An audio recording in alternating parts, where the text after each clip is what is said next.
Most welcome everyone. कैसे हैं आप लोग?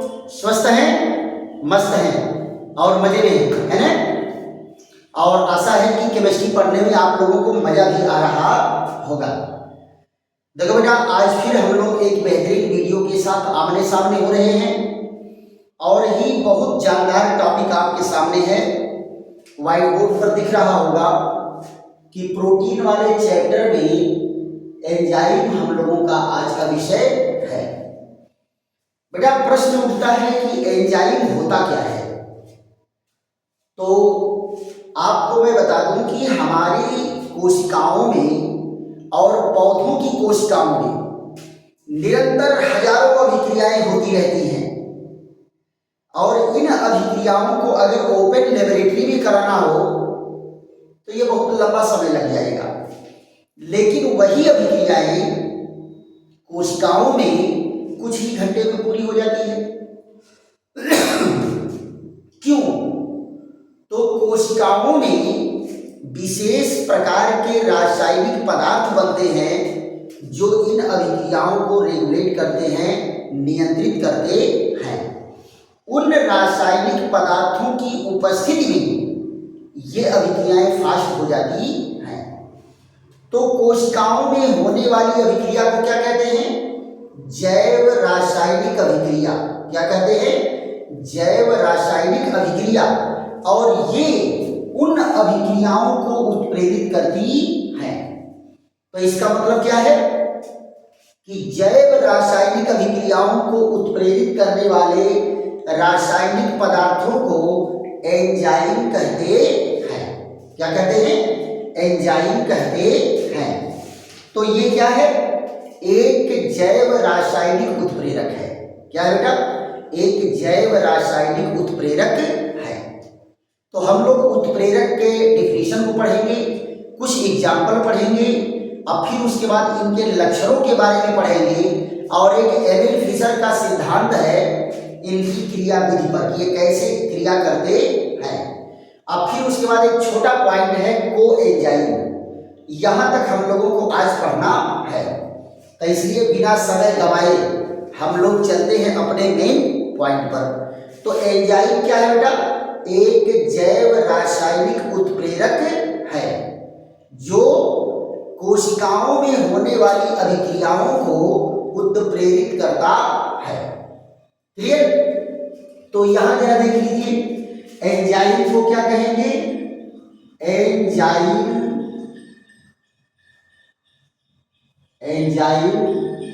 एक जैव रासायनिक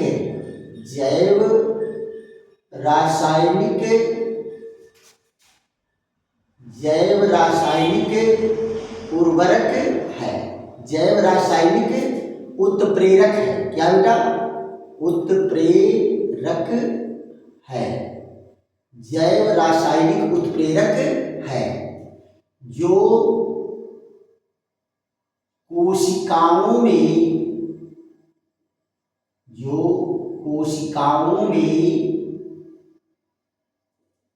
होने वाली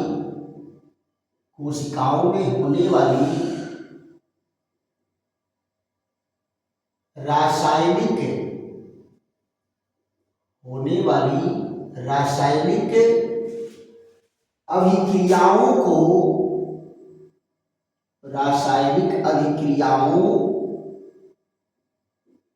को उत्प्रेरित करता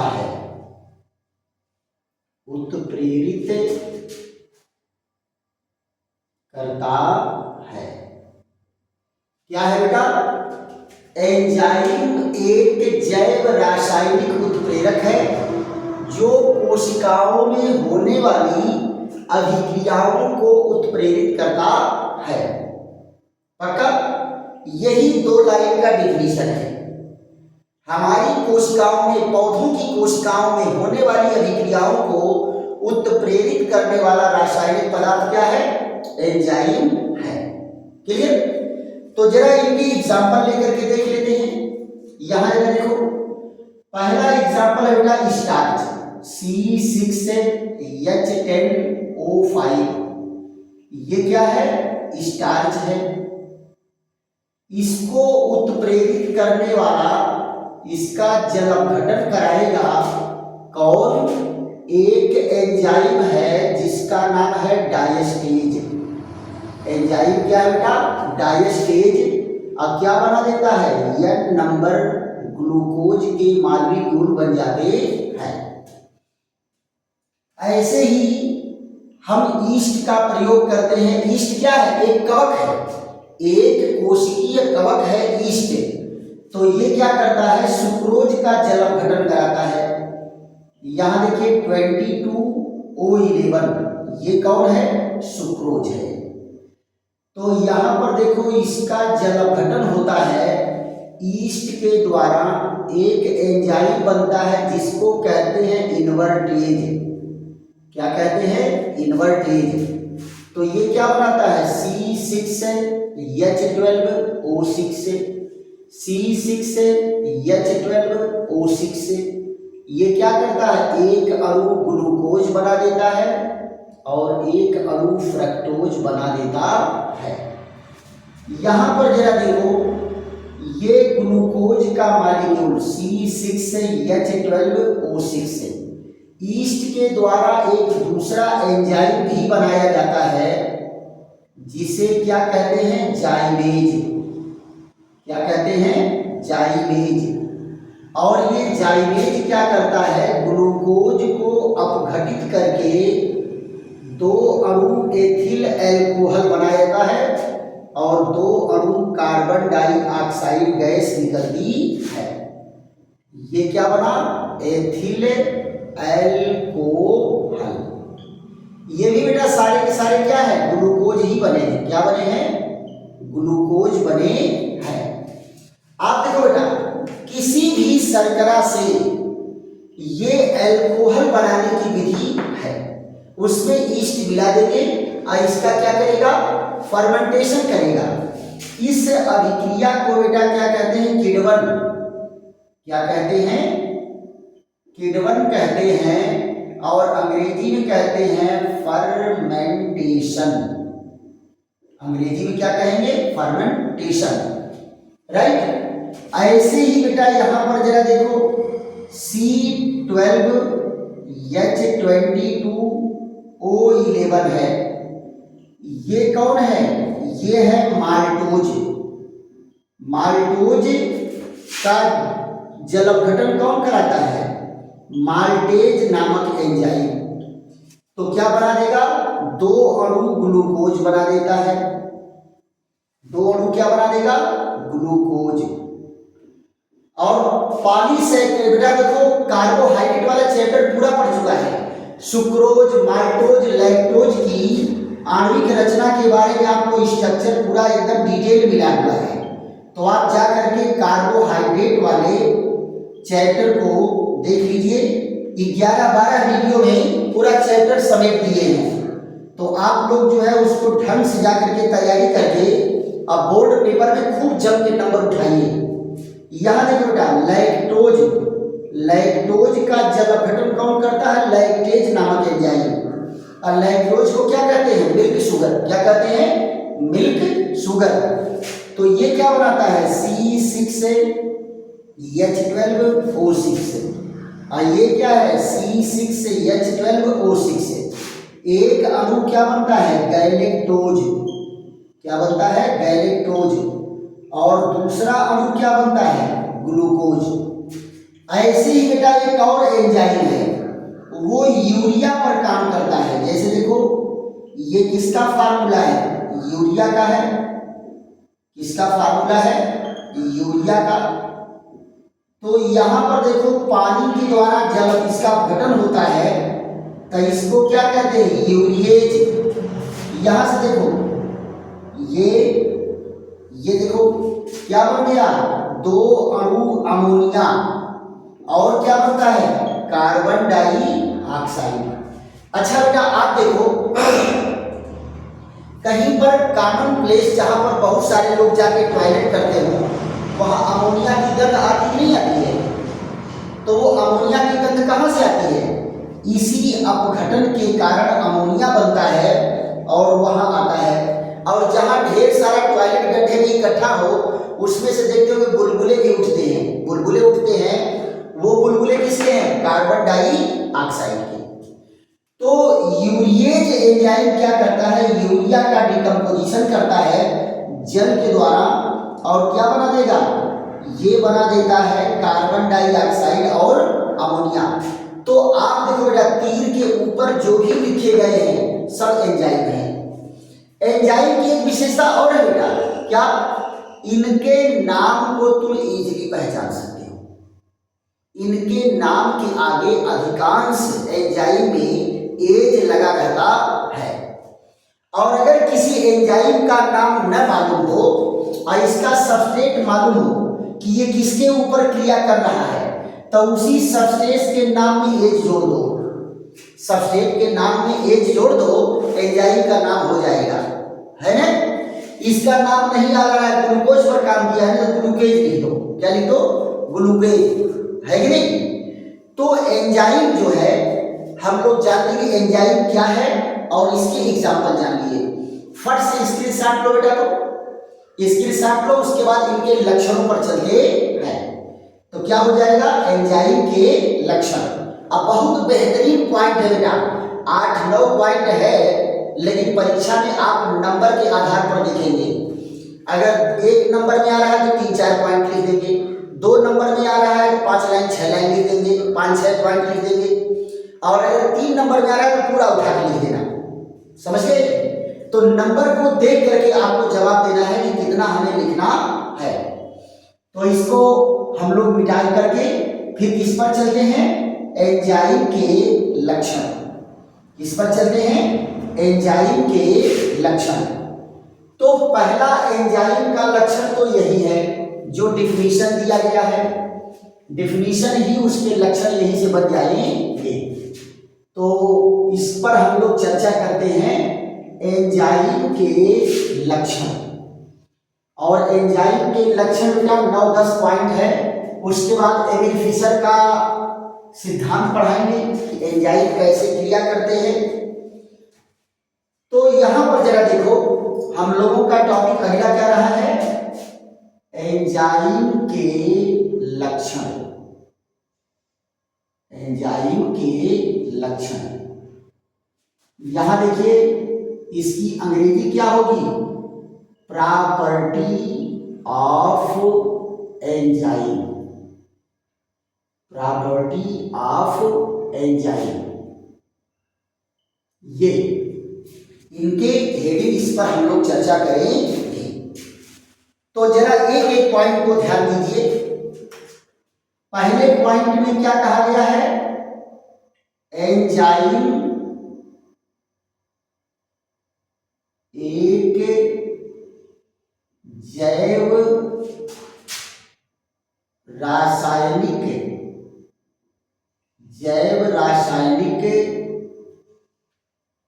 उत्प्रेरक है। जैव रासायनिक उत्प्रेरक है। जैव रासायनिक उत्प्रेरक है। इसके बाद क्या है? दूसरा पॉइंट जरा देखो, एंजाइम प्रायः प्रोटीन के बने होते हैं। प्रोटीन के बने होते हैं। अधिकांश एंजाइम बेटा किसके बने हैं? प्रोटीन के बने होते हैं। किसके बने होते हैं? प्रोटीन के बने होते हैं। तीसरा पॉइंट क्या है? एंजाइम जीवित कोशिकाओं में बनते हैं। जीवित कोशिकाओं में, जीवित कोशिकाओं में बनते हैं। जीवित कोशिकाओं में बनते हैं। एंजाइम कहां बनते हैं? जीवित कोशिकाओं में बनते हैं। चौथे पॉइंट में क्या कहा गया? एंजाइम विशिष्ट होता है। एंजाइम विशिष्ट होता है। एंजाइम विशिष्ट होता है। विशिष्ट मतलब क्या है कि एक एंजाइम से एक ही अभिक्रिया उत्प्रेरित होती है, ये इसकी विशेषता है। यानी क्या कहेंगे, अर्थात एक एंजाइम से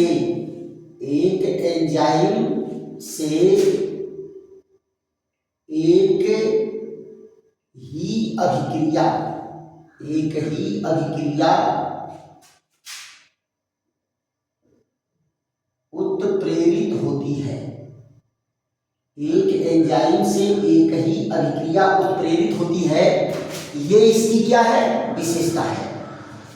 5वें नंबर में क्या है, एंजाइम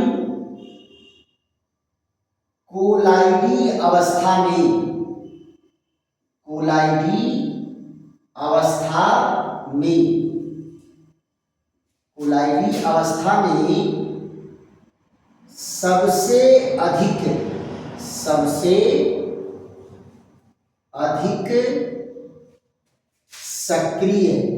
सबसे अधिक सक्रिय होते हैं।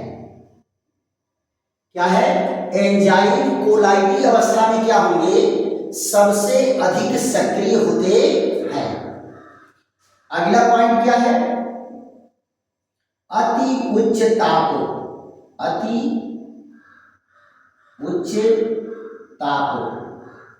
व उच्च दाब पर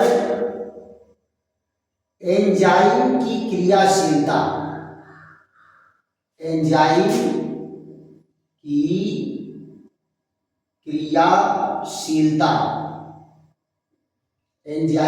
क्रियाशीलता नष्ट हो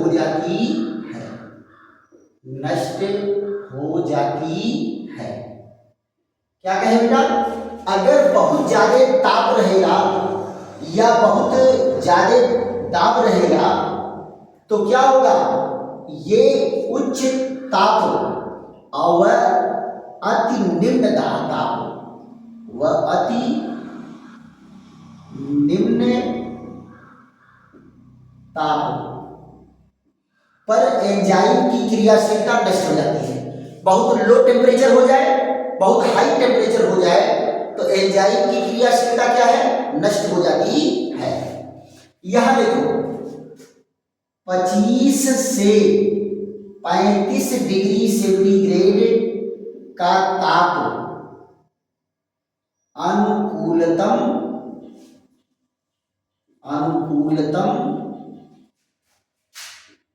ताप है। यानी 25 से 35 डिग्री सेंटीग्रेड ताप पर एंजाइम सबसे ज्यादा एक्टिव होगा। क्लियर। यहां देखो अगले नंबर में क्या कहा गया है कि प्रबल अम्लीय माध्यम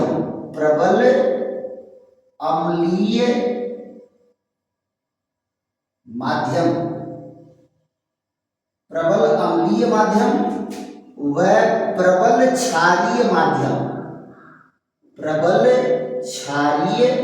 माध्यम में एंजाइम निष्क्रिय हो जाता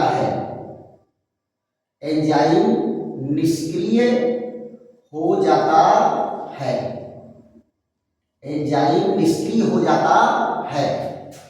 यहां देखो पीएच बराबर 6.5 से 7.5 अनुकूलतम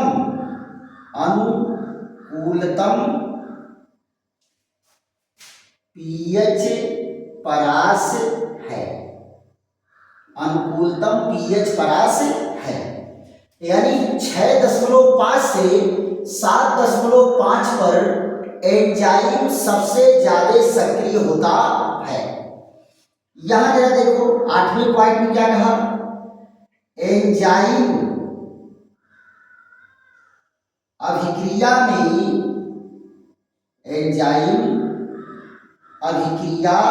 में स्वयं एक अभिकारक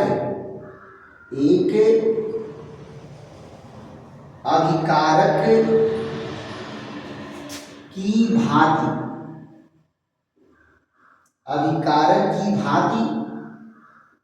भाग लेता है और उत्पाद बनने के बाद अपने मूल रूप में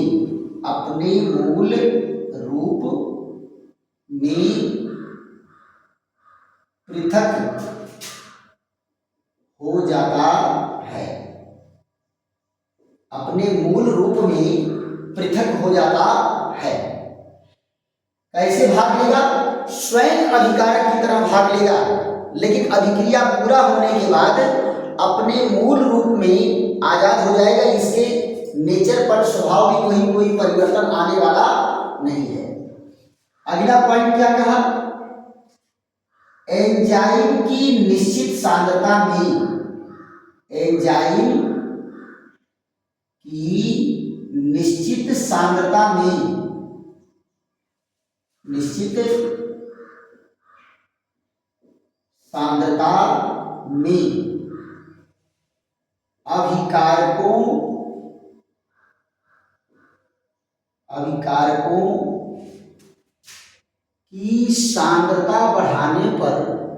अभिकारकों की सांद्रता बढ़ाने पर अभिक्रिया का वेग बढ़ता है।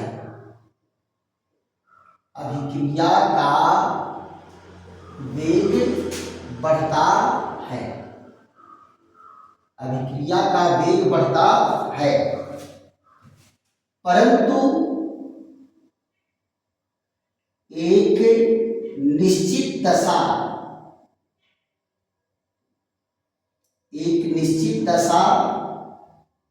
पर पहुंचकर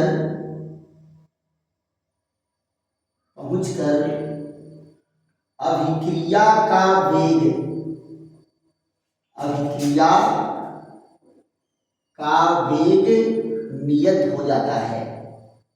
नियत हो जाता है। इस दशा में संपूर्ण एंजाइम अणु अभिक्रिया में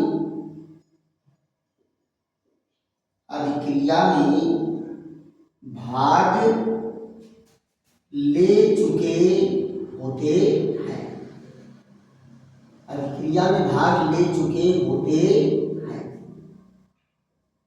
क्या कहे बेटा?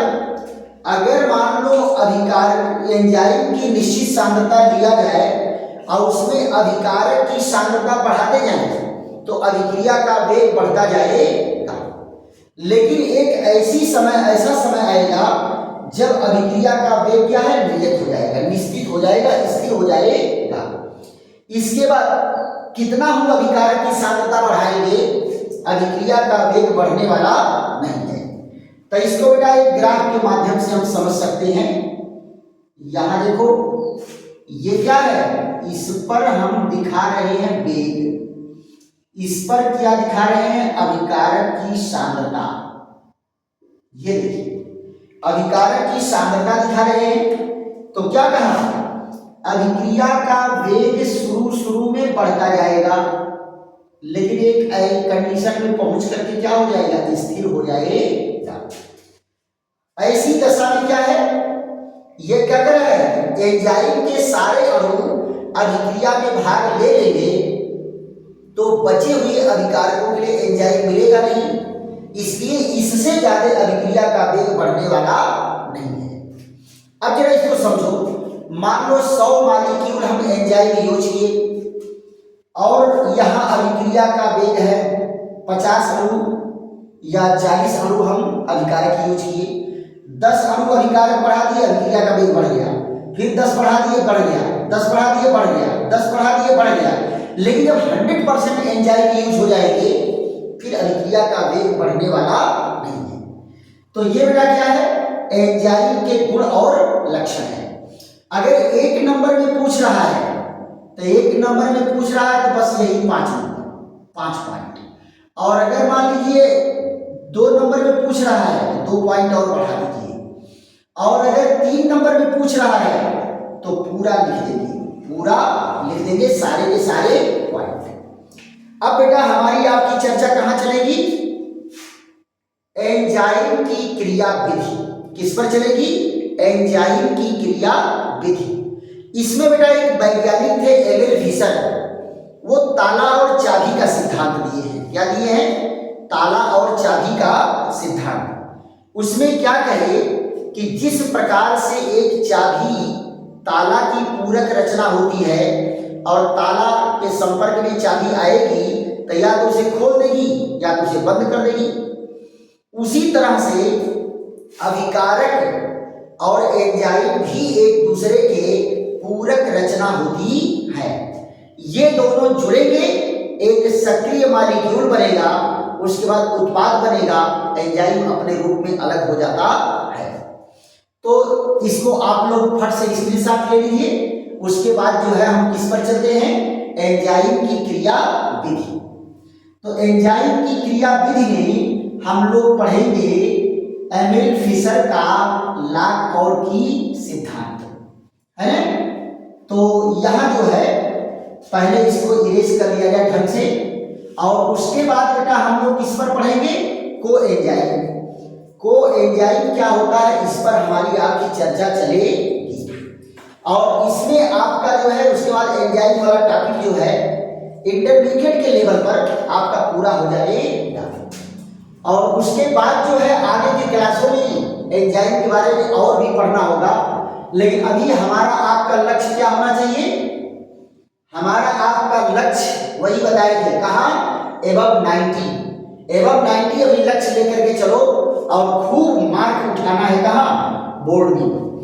तो को एंजाइम और एंजाइम जो है ये दोनों में थोड़ा सा वो है, अभी हम बताएंगे कि को एंजाइम क्या होता है।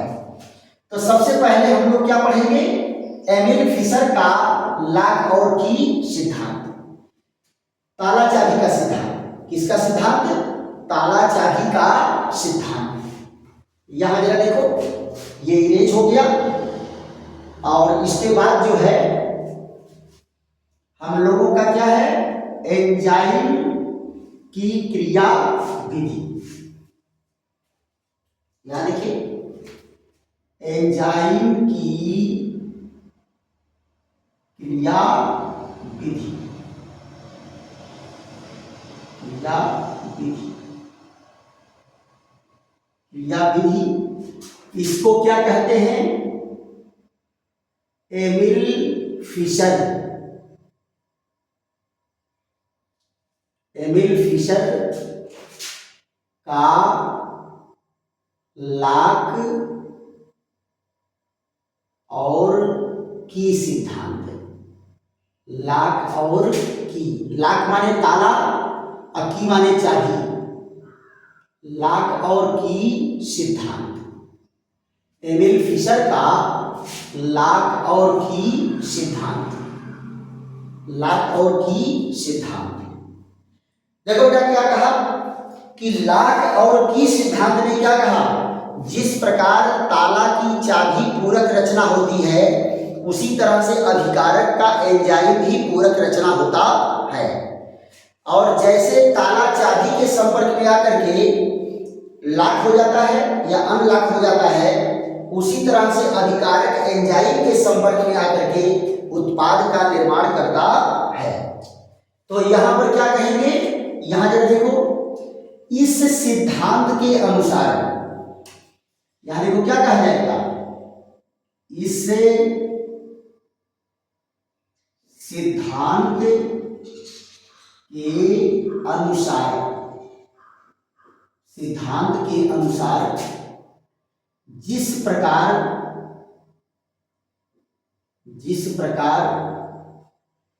चाबी एक ताला की पूरक रचना होती है, पूरक रचना होती है, पूरक रचना होती है। ठीक उसी प्रकार, ठीक उसी प्रकार, ठीक उसी प्रकार अभिकारक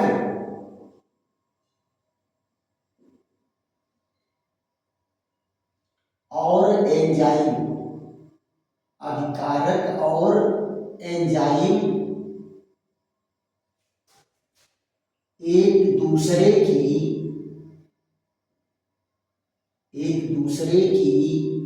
पूरक रचना होती है, पूरक रचना